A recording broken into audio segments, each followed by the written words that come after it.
Hola, es una alegría estar de nuevo con todos ustedes en sus casas. Hoy vamos a hablar de un tema que a mí me tiene inquieta, es sobre las terapias de reorientación sexual con el licenciado César Castellanos. También hablamos de adicción y hemos invitado al licenciado Jorge Mercado y a Eduardo Elmona. Así que yo les invito a que nos acompañen al desarrollo del programa.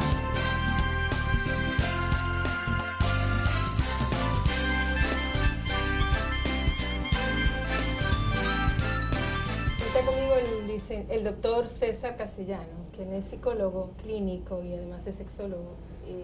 Vamos a tener una conversación sobre las terapias de reorientación sexual. Esas terapias que se están dando en distintas partes del mundo, sobre todo en Estados Unidos y algunos países de América del Sur, en donde lo que se busca es modificar la orientación sexual de las personas que se reconocen homosexuales o lesbianas. Entendemos que es importante hablar de este tema y aclarar sobre estas famosas terapias, ¿verdad, César? Así es, yo creo que es una excelente oportunidad de comunicarle pues a las personas que nos están viendo algunas informaciones, no quiero decir científicas, porque, ¿verdad? Pero digamos algunas informaciones recientes sobre cómo va estos procesos. Las terapias de regeneración, entre comillas. Yo no sé si poner las comillas en regeneración o en terapia. O en terapia. Okay. Son, digamos, unas prácticas ya de unos 20 años atrás. Claro. Sin embargo, quizás en los últimos años, 2, 3, 4 años, ha tomado una vigencia o una notoriedad importante. Probablemente ha tomado una notoriedad que viene de la mano con el hecho de que también el tema de las orientaciones sexuales ha también salido a la luz pública con más fuerza, ¿no?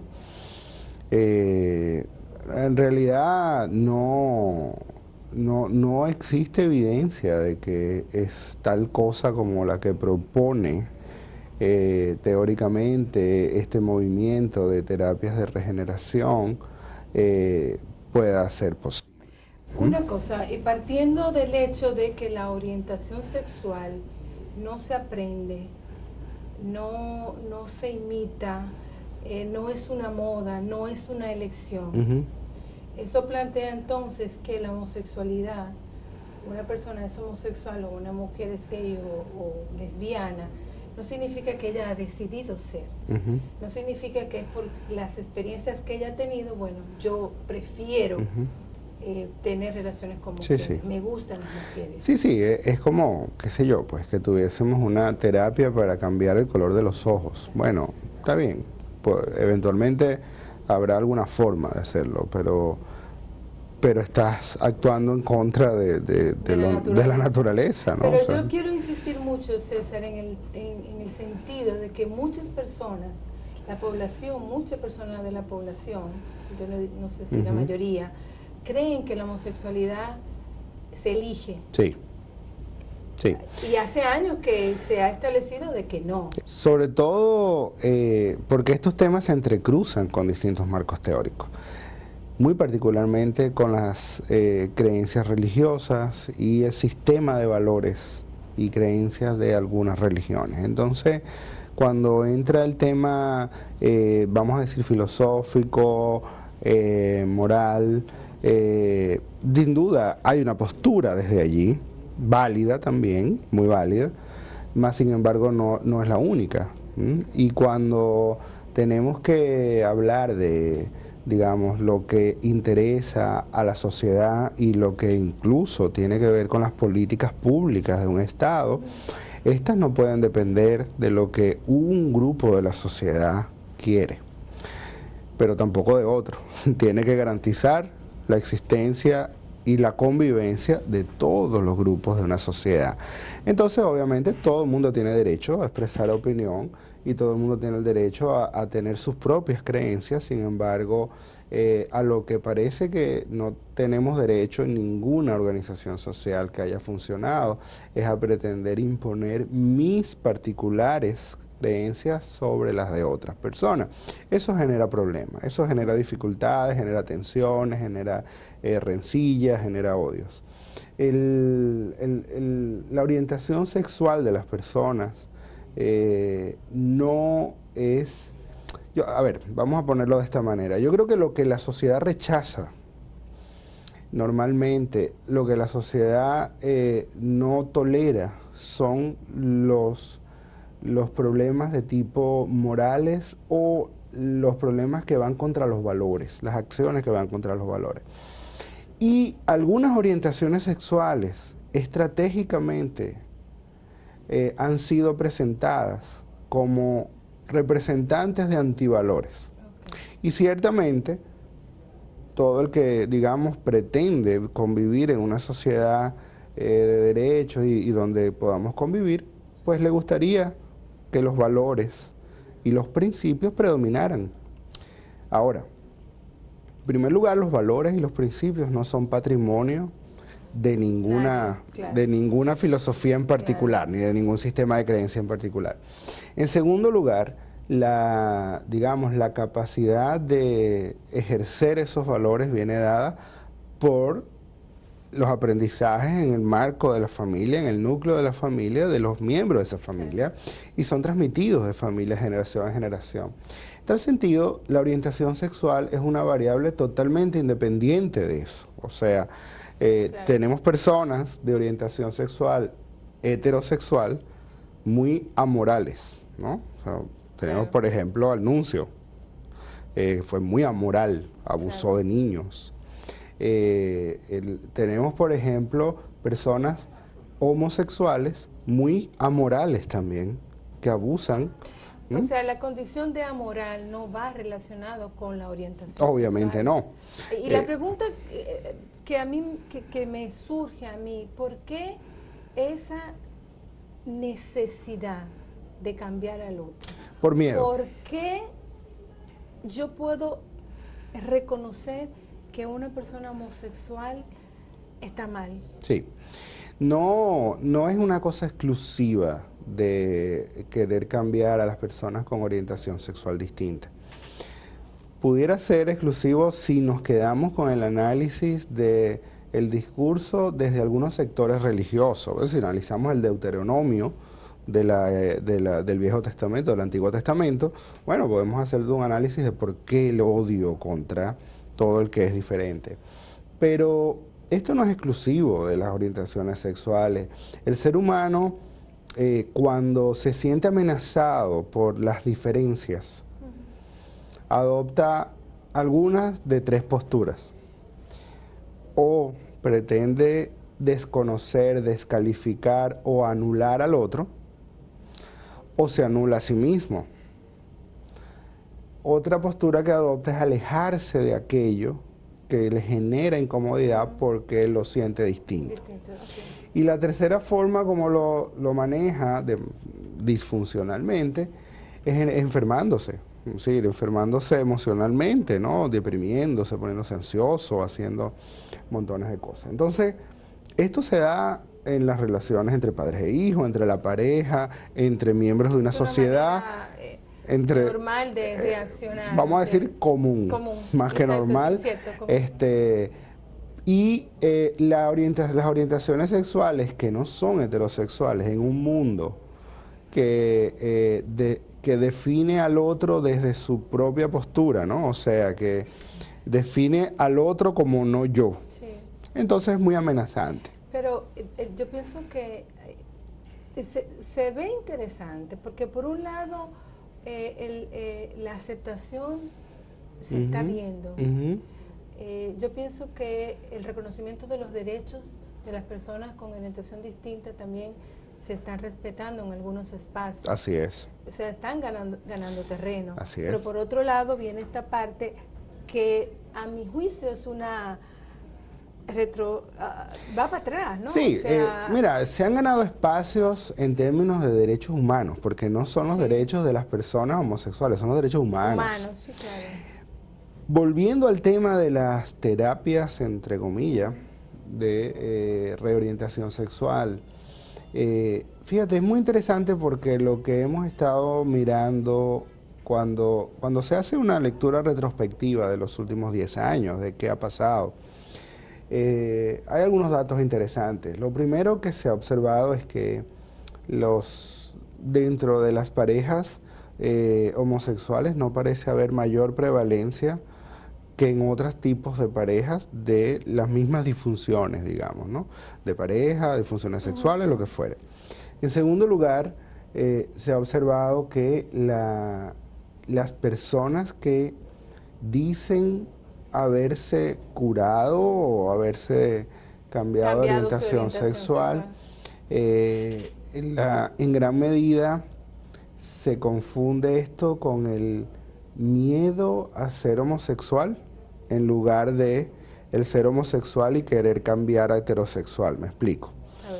En nuestra sociedad heterosexista, digamos, el gran miedo de los varones es a ser gay, ¿no? Entonces los papás se angustian mucho. Sí. Nosotros hablamos mucho con los padres cuando tienen esta angustia de que su hijo puede salirle gay, por no decir otra palabra despectiva.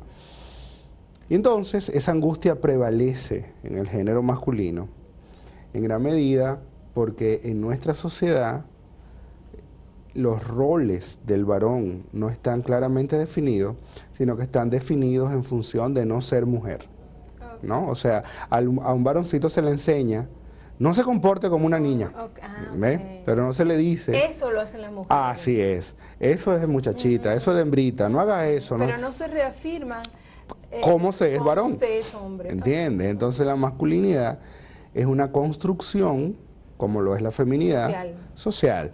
Y se aprende a través de esos patrones, de esos vínculos. Entonces, en nuestra sociedad los varones construyen su masculinidad sobre la base de la negación de la feminidad, ¿no? Y luego las figuras de autoridad, recuerda que tenemos 50, 60% de los hogares sin papá, gobernados por una mamá. Claro. En las escuelas las directoras son mujeres. Y las profesoras. Y las profesoras en su mayoría son mujeres. La identificación del varón en nuestra sociedad es un tema complicado. Y existe mucho miedo, entonces, a caer en la homosexualidad. No, entonces, ese temor genera mucha angustia. Y me imagino que se aumentaría muchísimo cuando una persona se reconoce homosexual, cuando tiene el rechazo de la familia, cuando no tiene aceptación, cuando es un estigma el ser homosexual. Entonces, bueno, pero vamos a resolver esto, vamos a ver si yo me cambio, ¿no? Claro, pero vemos muchachos realmente confundidos, pero que son heterosexuales. Entonces están muy confundidos con su orientación sexual y estos se curan, ¿entiendes? Pero realmente no hubo ningún cambio. Hubo una definición adecuada a lo que era su orientación sexual. Entonces, en términos generales, estas terapias no ofrecen, no son adecuadas. No hay ninguna validación científica, no la hay, no hay reconocimiento de parte de ninguna instancia de, digamos, científica. Incluso se sabe de personas que estuvieron sometidas a estas terapias, que han hablado en contra de ellas y que han planteado que fueron abusados, sí, cómo no, que estigmatizados y que se sintieron peor de... Sí. Porque uno de los métodos que se usa es la destrucción de la autoestima sobre la base que se va a reconstruir a esa persona. Pero eso es casi como entrar a alguien al quirófano y sacarle el esqueleto, bajo la premisa de que se lo vas a recomponer. Pero es más sencillo entonces la aceptación. ¿Por qué no? De hecho, la aceptación es un valor cristiano, ¿no? El querernos los unos a los otros, el tolerarnos, el aceptarnos. Entonces... yo creo que es muy importante promover los valores cristianos, la aceptación, el amor al prójimo, el tolerarnos, el querernos. Yo entiendo que es importante que, como tú decías en un principio, y algo que me llamó mucho la atención, es que ¿por qué yo tengo que imponerte a ti mis creencias, mis valores? Te tengo que aceptar como tú eres.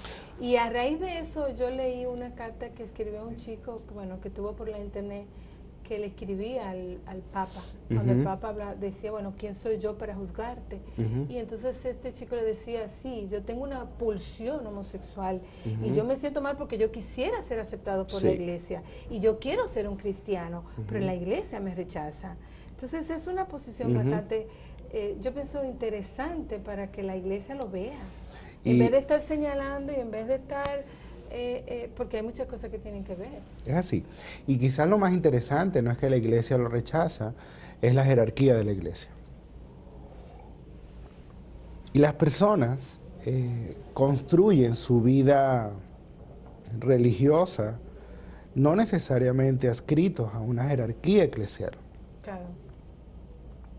Las personas construyen su relación con Dios de muchas formas. Claro, por supuesto. Y donde está el conflicto es en la jerarquía de determinadas religiones.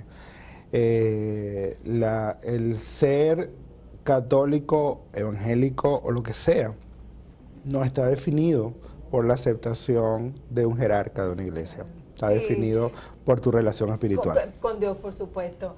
Mira, entonces nos quedan pocos minutos, César. Tú trajiste una imagen. Yo traje una imagen interesante que quiero que la vean, porque quiero hablar, mientras ustedes ven esa imagen, sobre por qué estamos hablando de la homosexualidad. Porque la estamos definiendo desde el poder que da la heterosexualidad. ¿Por qué no hay estudios para entender por qué la gente es heterosexual, por ejemplo? ¿Por qué no le preguntamos a una persona... ¿Desde cuándo sabes que eres heterosexual? ¿Cuándo te diste cuenta que eres heterosexual? ¿O por qué no le decimos, podrías tratar de que no se te note tanto la heterosexualidad? Hay un video muy interesante en la internet también que es lo contrario. Si el mundo fuera al revés, ¿no? Si el mundo fuera de los homosexuales. Y plantea una reflexión bastante interesante. Básicamente de lo que estamos hablando entonces es del poder social. Desde aquí yo tengo el poder de definirte a ti. Esta imagen que estamos viendo o que vimos ahorita plantea un 6 o un 9. Depende de dónde lo veamos. De dónde tú lo veas. Wow. No, ambos tienen razón, porque el que está de este lado está viendo un 6, pero el que está de este lado está viendo un 9. Y van a matarse por quién tiene la razón, si la tienen ambos. Pero definir al otro desde mi perspectiva es muy arrogante. La homosexualidad se ha definido no desde la vivencia de las personas homosexuales, se ha definido desde la heterosexualidad. Y eso introduce una serie de mitos y errores en el entender la dinámica homosexual. Es muy importante incorporar esa perspectiva, no solo en el caso de la homosexualidad, en todos los casos. Lo que se plantea diferente. Claro, las perspectivas de quienes lo están precisamente manifestando. Es claramente, digamos, es mucho más claro si yo te digo que vamos a cometer un gran error si tratamos de definir cómo se siente un esquimal en la nieve, en el hielo, si nunca hablamos con él. Yo desde aquí voy a definir a lo mejor que eso es un frío insoportable, pero de repente cuando él habla, él dice, no, esto no es ningún frío insoportable. Entonces, es muy importante incorporar la perspectiva del otro. Del otro, ponerse en los zapatos del otro. Y justamente, gracias por esta conversación, César, porque lo que yo entiendo que nosotros necesitamos es ver al otro, sentir al otro, reconocer al otro y aceptar al otro. Es muy fácil señalar, es muy fácil juzgar desde mi posición, desde mi confort y olvidarse de las realidades que están viviendo los demás. Esto tiene que ver con la homosexualidad, como tú decías, como muchas otras cosas en que somos distintos y muchas veces la sociedad se abroga un derecho que no le... El poder en general, digamos, se impone, ¿no? Y bueno, los poderes tienden a ser hegemónicos y el poder social no es distinto.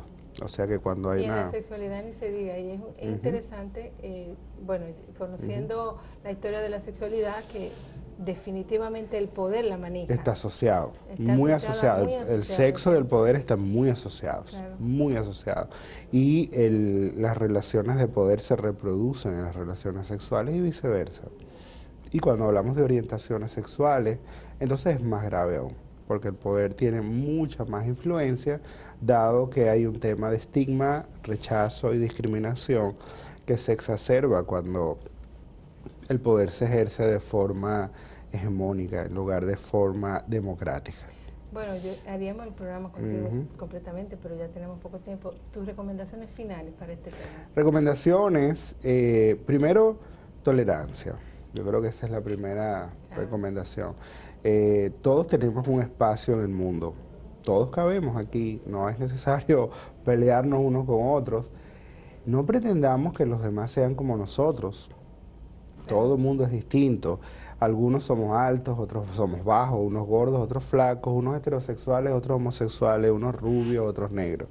Somos diferentes, pero tenemos una misma esencia humana. Y es la esencia humana lo que nos va a permitir convivir como seres humanos.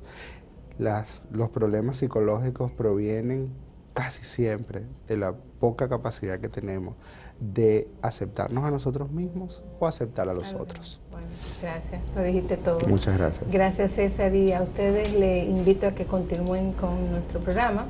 En nuestro siguiente segmento vamos a hablar sobre adicciones y familia. Volvemos a ver.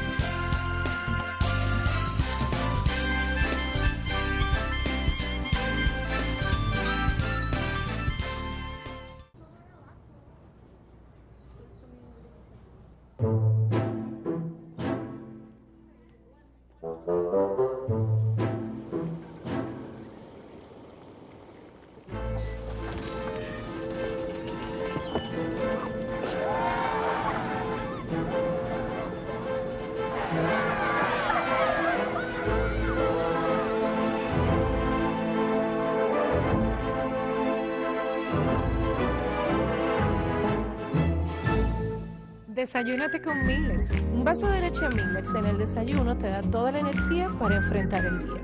Millets, te rinde más el día, te rinde más la vida. Por años mi despertador ha sonado cada día a las 6 de la mañana. Desarrollé la habilidad de desayunar, peinarme y maquillarme esperando el semáforo. Entré como pasante y fui avanzando. Me he esforzado al máximo. No ha sido fácil. Mucho trabajo fuera de horario, amaneciendo frente a mi computadora. Pero sé que las recompensas son el resultado del esfuerzo. Fui paciente y con paso firme alcancé mi meta. Hoy soy socia de la empresa. En el BHD, creemos que el dinero solo tiene valor si sirve para construir con esfuerzo y trabajo el bienestar de nuestros clientes. Nosotros vemos el dinero así, por eso lo cuidamos más. Banco BHD. Yo diría que es el trabajo más difícil que hay, porque es 24 horas al día, o sea, tú no tienes descanso. Lacta Plus, le había oído y había oído que tenía leche A, que tiene que ver con la vista del niño, con los nutrientes, con el hierro, y me gustó. El médico me lo indicó y yo feliz, pero Rodrigo ni loco me toma otra leche que no sea lacta. Wow, mami, tú eres igualita a una princesa, que yo me derretí así mismo, como una vela. Tu amor los hace crecer. A Lacta Plus.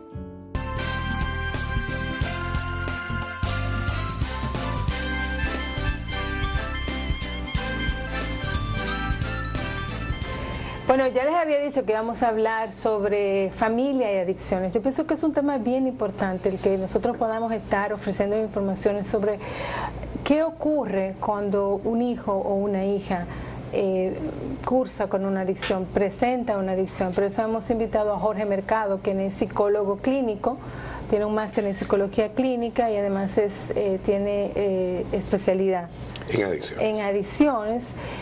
Para hablar sobre este tema y dar a usted orientaciones e informaciones que consideramos que son importantes para saber cómo actuar y sobre todo para poder reconocer un paciente sí, un paciente adicto. Bueno, ante todo, gracias por la invitación y por permitirme compartir con tu público. Bueno, el tema familiar respecto a la adicción es la visión sistémica. Aunque el tratamiento del adicto no es sistémico, pero tenemos que tener una visión sistémica de esta. ¿A qué tú llamas sistémica? Cuando, bueno, si nos metemos en la teoría de von Bertalanffy del conjunto de eventos que ocurren en un sistema complejo, pues estamos viendo a la familia como un sistema. Un sistema no es una sola unidad, sino está compuesto de varios subsistemas. Y cuando vemos a la familia en distintas áreas, como vemos el subsistema parental, el subsistema familiar completo, tenemos que ver al hijo o a ese adolescente que padece la enfermedad de la adicción como el síntoma de una enfermedad, la fiebre de la enfermedad, pero hay una patología mayor que abarca a toda la familia. Por supuesto, tú tienes al hijo consumiendo sustancias, pero tienes a los padres sufriendo la enfermedad y probablemente padeciendo de otra enfermedad que surge de la adicción, que es la codependencia. La codependencia puede manifestarse de varias maneras, siendo facilitadores en todos los casos de que la enfermedad prevalezca y se extienda. Ha dicho muchas cosas que entiendo que debemos de ir explicando poco a poco, porque es bastante complejo. O sea, si tenemos un hijo adicto, alcohol, droga, sexo, juego, significa que esta familia está enferma. Está enferma. Y que esa enfermedad generalmente hay codependencia. ¿Qué es la codependencia? ¿Qué ocurre? La codependencia, descrita de forma simple, es aquella persona que es porque tú eres. Yo necesito que tú me necesites. Si tú no me necesitas, entonces yo dejo de ser importante. Y en el momento en el que tú ya no me estás necesitando, yo voy a crear la circunstancia de la manera que sea para que tú vuelvas a necesitarme. A eso llamamos facilitador. Oye, yo me imagino que muchas personas que nos están viendo se están identificando. Hay muchas personas que son codependientes, que tienen relaciones codependientes y no lo saben. De hecho, la misma enfermedad de la adicción se da con las mismas características en el codependiente. La característica fundamental es la negación. Cuando tú le dices a un padre, usted es facilitador de la enfermedad de su hijo, si se lo dices de esa manera, se para y se va corriendo. Claro, claro. Porque va a aparecer la resistencia y la negación inmediatamente en este padre que llega sufriendo, va donde ti buscando ayuda, pero es parte del problema. Entonces, cuando tú tratas de explicarlo y de entrenarlo para que maneje la condición de su hijo, que sea parte del tratamiento, entonces espérate, pero yo no vine aquí para buscar ayuda para donde mí, yo vine aquí para que tú me ayudes con mi hijo. Sí, pero tú eres parte de la situación y eres parte de la solución. Jorge, súper interesante lo que estás diciendo, pero ponme por un ejemplo. ¿Cómo una relación codependiente se da en una pareja? Un poco para en pareja. Sí, o sea, bueno, en esa pareja de ese sistema que es papá y mamá, en esa pareja, ¿cómo se llama? Tú me estás hablando su sistema matrimonial, el matrimonio. Exactamente, sí. O sea, me estás hablando del subsistema parental, el subsistema conyugal. Exactamente. Ok, pero referente a los hijos. Sí, exactamente. Okay, porque sí, también se da la codependencia, se da perfectamente en una pareja de esposos. Exactamente. En ese sistema conyugal puede ser el esposo el adicto, puede ser la esposa la adicta, pero con el caso de los hijos, por lo general, papá y mamá están reforzando constantemente la conducta adictiva del hijo, ya sea, voy a usar un término freudiano, con castraciones, o sea, prohibiciones para el público que nos escucha. Castración es prohibición.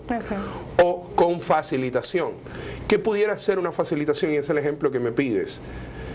Mira, yo no quiero que mi hijo salga a la calle a consumir, yo lo dejo consumir aquí en la casa.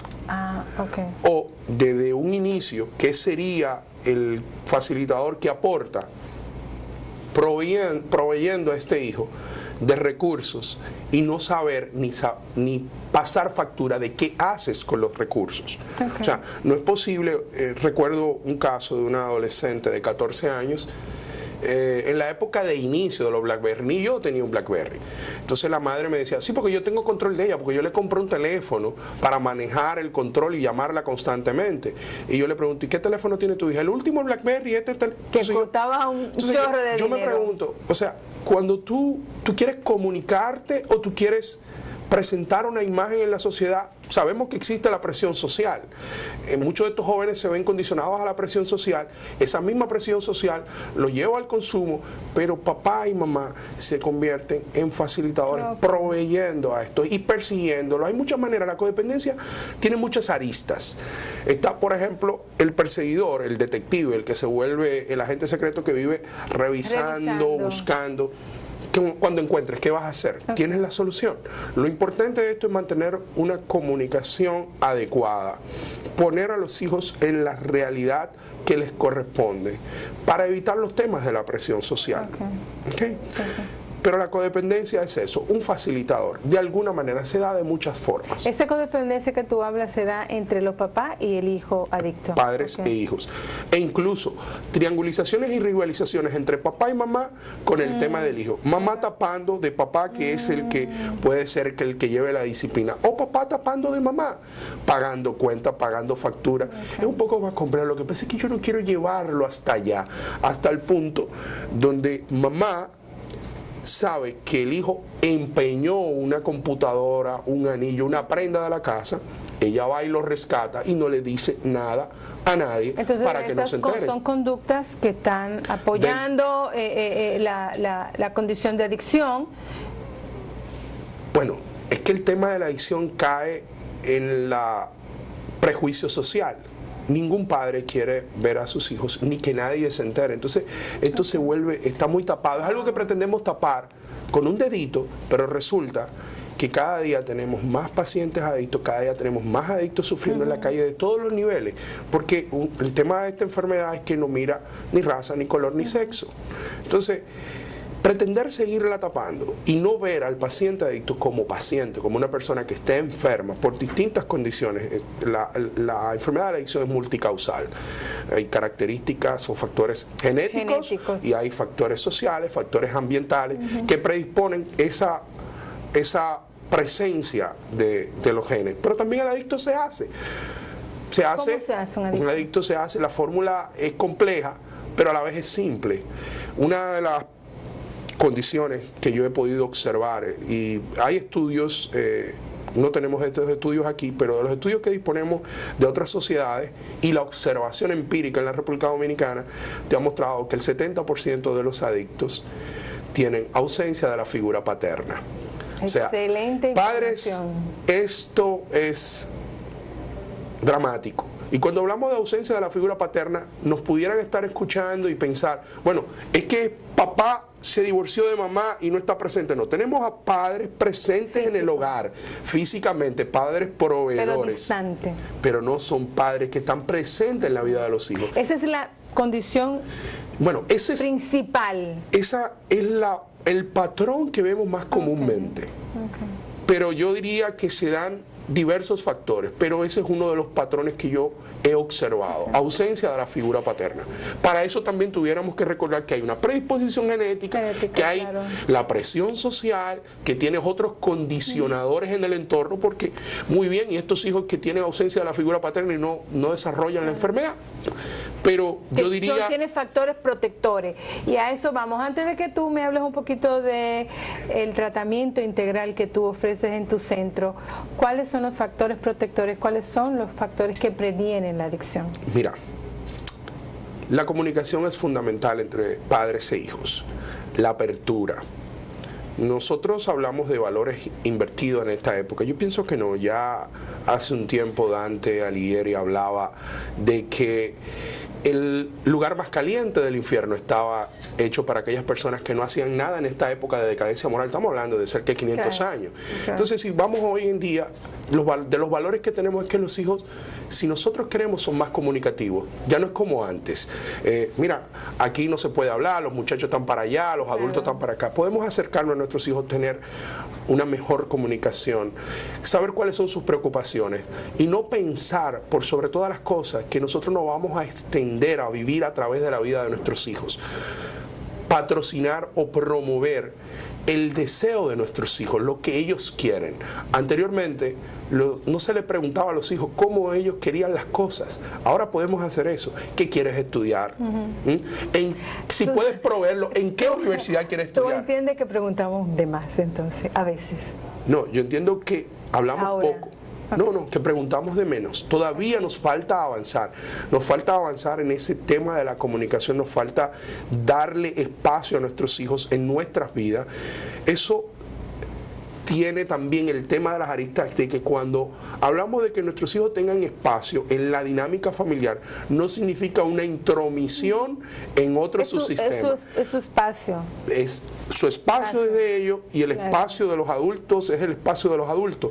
Pero la comunicación de lo que ellos quieren, porque si recuerdo a Khalil Gibran hablando en su obra poética El Loco, él entra a un sanatorio y le pregunta a uno de los internos: hola, ¿cómo estás? ¿Por qué estás aquí? Dime tú, ¿por qué estás aquí? Y él le dice: yo estoy aquí porque mi mamá quería que yo fuera pianista, mi papá quería que yo fuera ingeniero, mi hermana quería que yo fuera músico, mi esposa quería que yo fuera el mejor de los padres, y entonces no soporté eso y estoy aquí. Y vuelve y dice: pero dígame, ¿y usted por qué está aquí? No, yo no estoy aquí, yo vengo aquí de visita. Y él le dice: ¿usted es de los locos que viven fuera de los muros de este edificio? O sea, cuando nosotros hacemos tantas exigencias a los hijos, a nuestras expectativas, nosotros no queremos llenar las expectativas de nuestros hijos, son nuestras expectativas. Y ante el manejo de la frustración de este muchacho que no puede cumplir con las expectativas que los padres se formaron, se vuelven vulnerables al entorno, a ese entorno inhóspito, agresivo, presión social, demandas académicas, y se rinden. Y el dolor que surge de esta frustración y de no poder llenar las expectativas de los padres, yo lo puedo paliar con las sustancias que me ofrecen o con ser aceptado por alguien que no me hace esas exigencias. Tú tienes un centro y me gustaría que en pocos minutos hablara del tratamiento que tú ofreces. Tú ofreces un tratamiento integral. Sí. ¿A qué se refiere con este tratamiento integral? El término integral no es más que lo que es transdisciplinar. Cuando hablamos de las distintas disciplinas que tienen que intervenir en la enfermedad de la adicción, hablamos de psiquiatría, medicina interna, psicología clínica, terapias específicas como la terapia cognitivo-conductual, la terapia gestáltica y la terapia familiar, consejería, que ya es el seguimiento de poscuidado que debe haber una persona que le dé seguimiento a este paciente luego de que sale del centro. Eso es terapia integral, eso es un tratamiento integral y que busca no solamente abordar los temas específicos del paciente, sino no solamente se trabaja al paciente directamente, se trabaja a la familia, se trabaja el entorno. Porque si devolvemos la persona que padece la enfermedad a la sociedad, debemos asegurarnos de que ese ambiente no esté contaminado para evitar la recaída. Lo que describe la adicción es pura y simplemente, en una palabra se describe adicción con el término recaída. Entonces, tratar de preverla y de garantizar un tratamiento que pueda mantenerse en el tiempo es lo que es una verdadera recuperación, que incluye los cambios. La recuperación no es solamente mantenerse limpio, la recuperación es abstinencia más cambio. Y modificar, claro. Exactamente. Gracias por estar con nosotros, Jorge. Tenemos otra siguiente entrevista. Eduardo Huelmón nos va a hablar entonces de la sintomatología que nosotros podemos detectar en los pacientes con adicción y abundar un poco más sobre este tratamiento integral que ellos ofrecen en su clínica Argos. Vamos a ir a un corte comercial y volvemos en breve.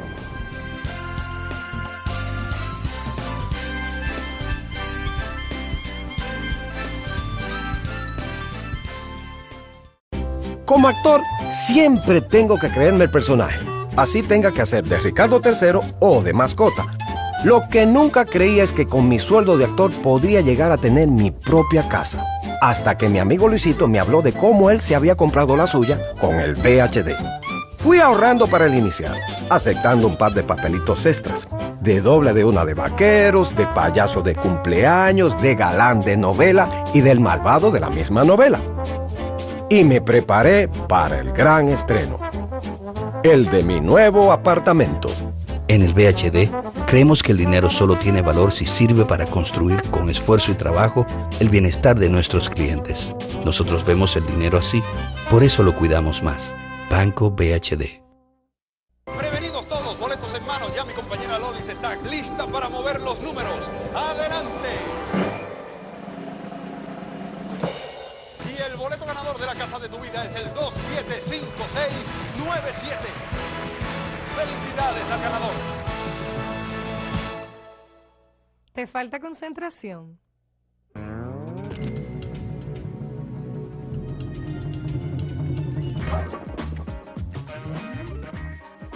Mejor desayúnate con Millets. La concentración que necesitas la consigues con un vaso de leche Millets en el desayuno. Millets, te rinde más el día, te rinde más la vida.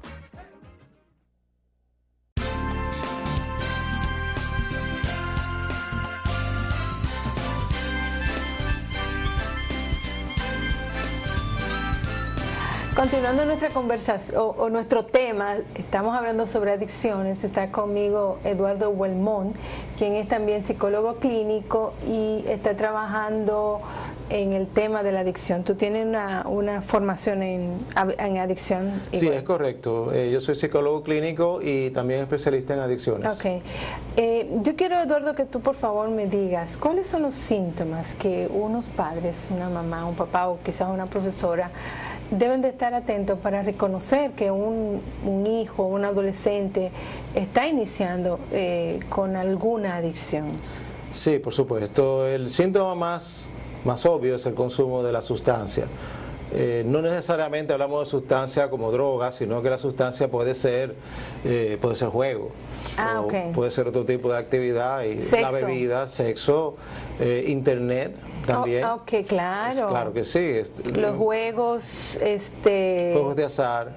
Okay. Sí, y todo dependerá en base a este primer señalamiento, o sea, que entendemos que nuestro hijo está consumiendo algún tipo de sustancia o está en alguna actividad ilícita. Entonces, a partir de ahí, cómo está cambiando su vida, es decir, cómo está siendo su vida afectada por esta actividad. Y cuáles conductas están cambiando, por ejemplo, a qué hora se está durmiendo, qué tiempo está pasando fuera de la casa, cómo se está vistiendo, cuáles son los cambios sociales en el círculo de amigos que estamos viendo. El consumo es la más obvia, ¿no? El consumo de sustancias. De sustancias. Si estamos, por ejemplo, presenciando que nuestro hijo encontramos sustancias, por ejemplo, marihuana o cocaína, obviamente estamos ante un problema. No quiere decir que el que consuma sustancias, el que toma alcohol, por ejemplo, es un alcohólico o es un drogadicto.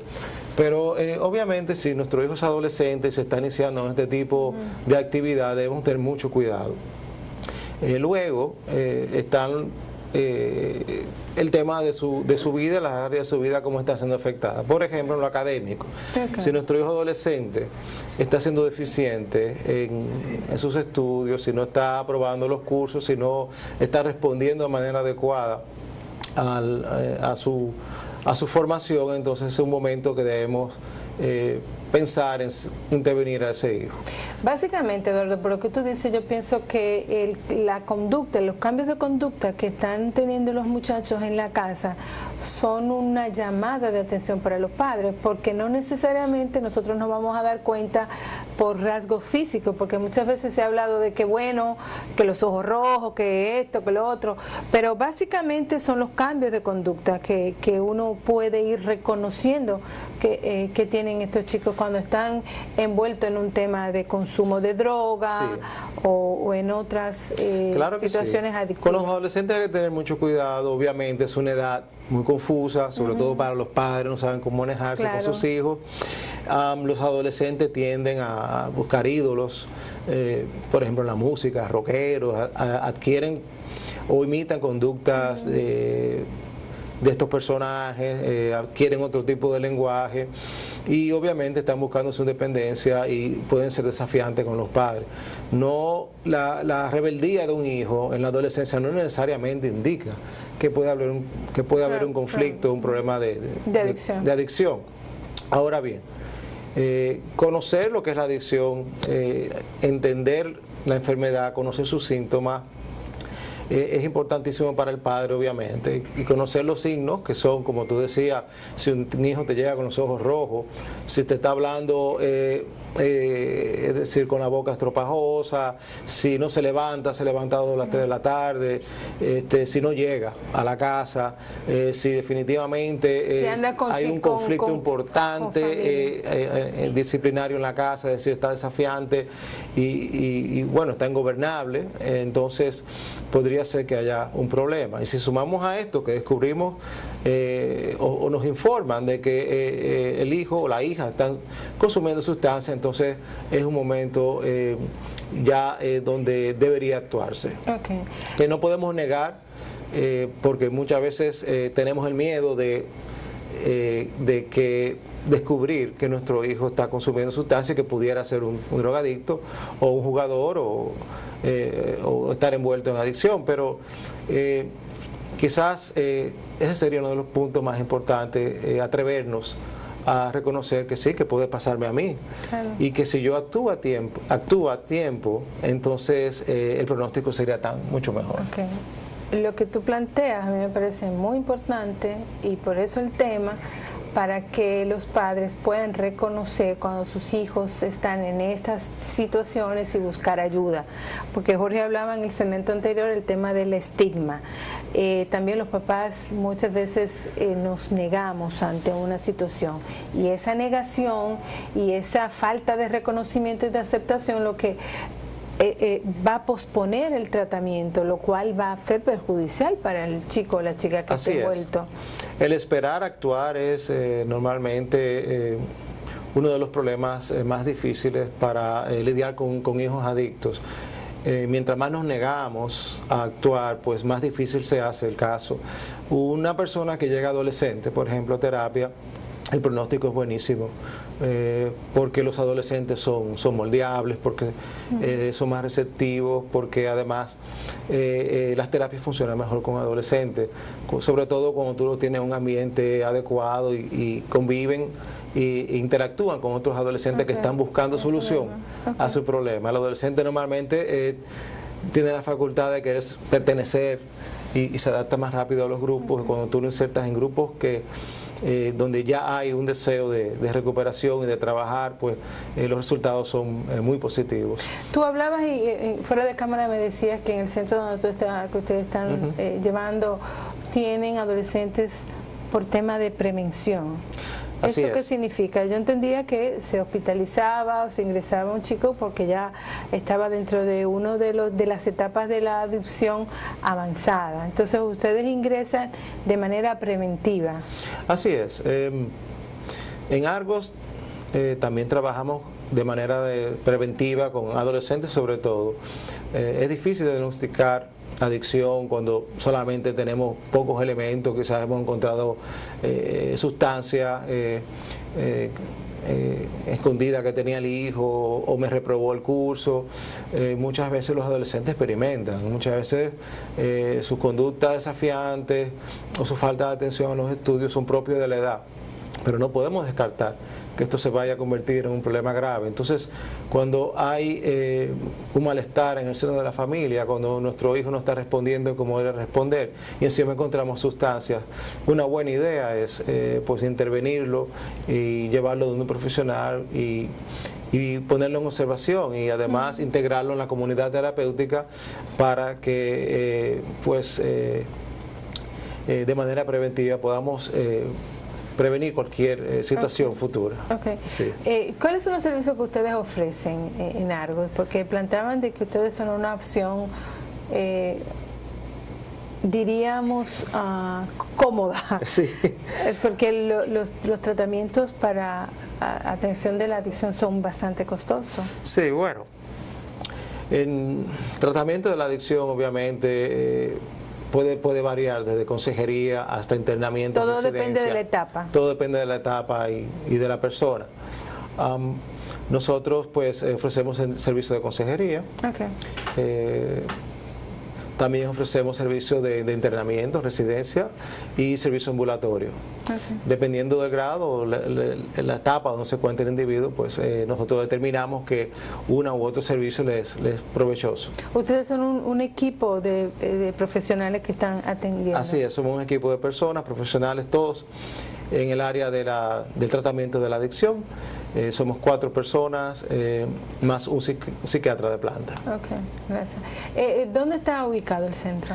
Estamos ubicados en la calle Coral número 20, del sector Rocamar, entrando por César Iglesias, eso es en el 6 y medio de la Independencia. Okay, bueno. ¿Alguna una recomendación que tú quieras dar para la familia que nos están viendo con el tema de la adicción, para ponerla más pendiente de esto? Claro que sí. La adicción es un problema terrible, no podemos cerrar los ojos ante esta terrible realidad y le puede pasar a cualquiera. El hecho de que miremos a nuestros hijos y deseemos lo mejor para ellos y idealicemos su crecimiento, puede ser un factor de que nos impida reconocer cuando hay un problema a tiempo y tratarlo a tiempo. Entonces, nosotros ofrecemos una consulta gratis. Cualquier persona que tenga sospecha o dudas y necesite una evaluación de su hijo o de un familiar o de sí mismo, porque también tenemos personas que van por su propio pie, pues puede acercarse a nosotros algo, nosotros los recibimos, claro, con los brazos abiertos y la primera consulta es gratis, o sea, no solamente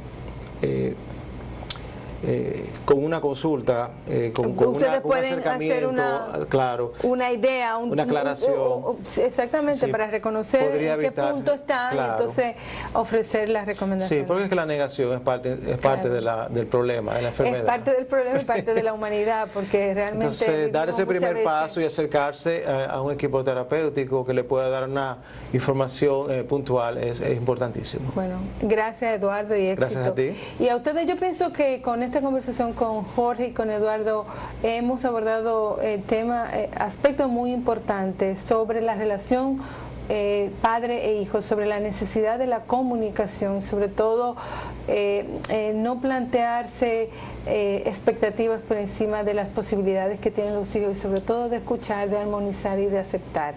Este programa, sin duda que hablamos de aceptación, en el primer segmento que hicimos con César también, la importancia de reconocer lo diferente, aceptar y entonces buscar ayuda. Yo espero que haya sido de mucha utilidad y de agrado para todos ustedes, así que yo me despido, nos vemos la próxima semana. Un abrazo.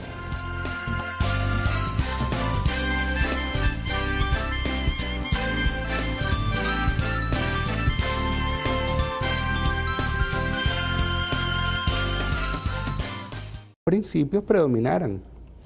Ahora, en primer lugar, los valores y los principios no son patrimonio de ninguna, de ninguna filosofía en particular, ni de ningún sistema de creencia en particular.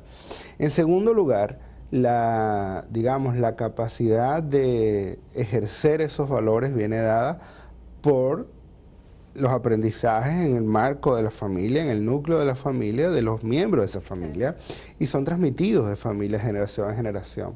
En tal sentido, la orientación sexual es una variable totalmente independiente de eso. O sea, tenemos personas de orientación sexual heterosexual muy amorales, ¿no? O sea, tenemos, por ejemplo, al Nuncio, fue muy amoral, abusó de niños. Tenemos, por ejemplo, personas homosexuales muy amorales también, que abusan. O sea, la condición de amoral no va relacionado con la orientación Obviamente sexual. No. Y la pregunta que a mí que me surge a mí, ¿por qué esa necesidad de cambiar al otro? Por miedo. ¿Por qué yo puedo reconocer que una persona homosexual está mal? Sí. No es una cosa exclusiva de querer cambiar a las personas con orientación sexual distinta. Pudiera ser exclusivo si nos quedamos con el análisis del discurso desde algunos sectores religiosos. Si analizamos el Deuteronomio del Viejo Testamento, del Antiguo Testamento, bueno, podemos hacer un análisis de por qué el odio contra todo el que es diferente.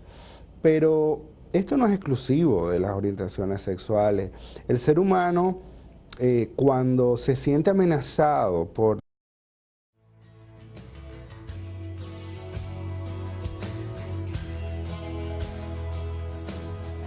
Hola, es una alegría estar de nuevo con todos ustedes en sus casas. Hoy vamos a hablar de un tema que a mí me tiene inquieta, es sobre las terapias de reorientación sexual con el licenciado César Castellanos. También hablamos de adicción y hemos invitado al licenciado Jorge Mercado y a Eduardo Elmona. Así que yo les invito a que nos acompañen al desarrollo del programa.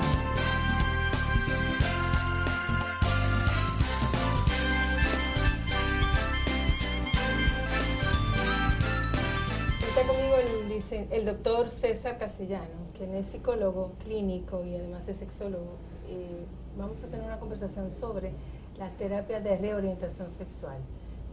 Esas terapias que se están dando en distintas partes del mundo, sobre todo en Estados Unidos y algunos países de América del Sur, en donde lo que se busca es modificar la orientación sexual de las personas que se reconocen homosexuales o lesbianas. Entendemos que es importante hablar de este tema y aclarar sobre estas famosas terapias, ¿verdad, César? Así es, yo creo que es una excelente oportunidad de comunicarle pues a las personas que nos están viendo algunas informaciones, no quiero decir científicas porque, ¿verdad? Pero digamos algunas informaciones recientes sobre cómo va estos procesos.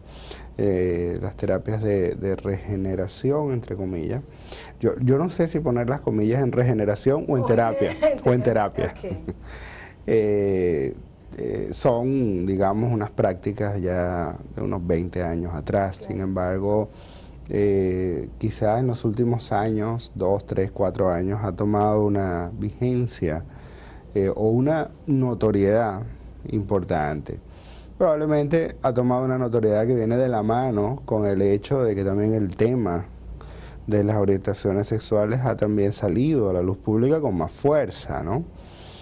En realidad no existe evidencia de que es tal cosa como la que propone teóricamente este movimiento de terapias de regeneración pueda ser posible.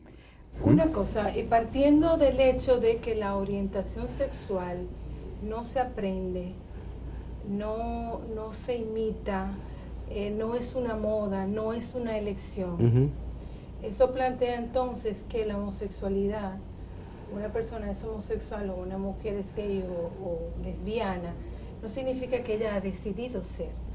No significa que es por las experiencias que ella ha tenido, bueno, yo prefiero tener relaciones con mujeres, sí. Me gustan las mujeres. Sí, es como, qué sé yo, pues que tuviésemos una terapia para cambiar el color de los ojos. Bueno, está bien, pues, eventualmente habrá alguna forma de hacerlo, pero estás actuando en contra de la naturaleza, ¿no? Pero yo quiero insistir mucho, César, en el sentido de que muchas personas, muchas personas de la población, yo no sé si la mayoría, creen que la homosexualidad se elige. Sí. Y hace años que se ha establecido de que no. Sobre todo porque estos temas se entrecruzan con distintos marcos teóricos, muy particularmente con las creencias religiosas y el sistema de valores y creencias de algunas religiones. Entonces, cuando entra el tema las diferencias, adopta algunas de 3 posturas. O pretende desconocer, descalificar o anular al otro, o se anula a sí mismo. Otra postura que adopta es alejarse de aquello que le genera incomodidad porque él lo siente distinto. Okay. Y la tercera forma como lo maneja disfuncionalmente es enfermándose. Sí, enfermándose emocionalmente, ¿no? Deprimiéndose, poniéndose ansioso, haciendo montones de cosas. Entonces, esto se da en las relaciones entre padres e hijos, entre la pareja, entre miembros de una sociedad. Normal de reaccionar. Vamos a decir común. Más que normal. Sí, cierto, común. Y las orientaciones sexuales que no son heterosexuales en un mundo que define al otro desde su propia postura, ¿no? O sea, que define al otro como no yo. Sí.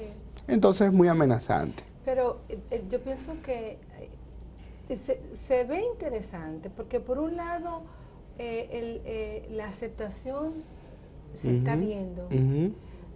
Yo pienso que el reconocimiento de los derechos de las personas con orientación distinta también se están respetando en algunos espacios. Así es. O sea, están ganando terreno. Así es. Pero por otro lado viene esta parte que a mi juicio es una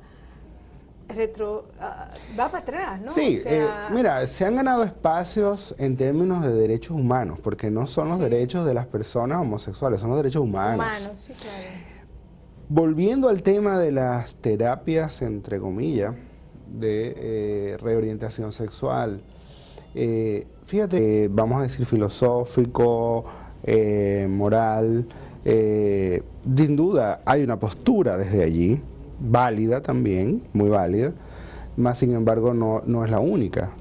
Y cuando tenemos que hablar de, digamos, lo que interesa a la sociedad y lo que incluso tiene que ver con las políticas públicas de un Estado, estas no pueden depender de lo que un grupo de la sociedad quiere, pero tampoco de otro.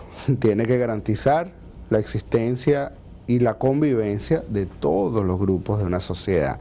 Entonces, obviamente, todo el mundo tiene derecho a expresar opinión y todo el mundo tiene el derecho a tener sus propias creencias. Sin embargo, a lo que parece que no tenemos derecho en ninguna organización social que haya funcionado es a pretender imponer mis particulares creencias sobre las de otras personas.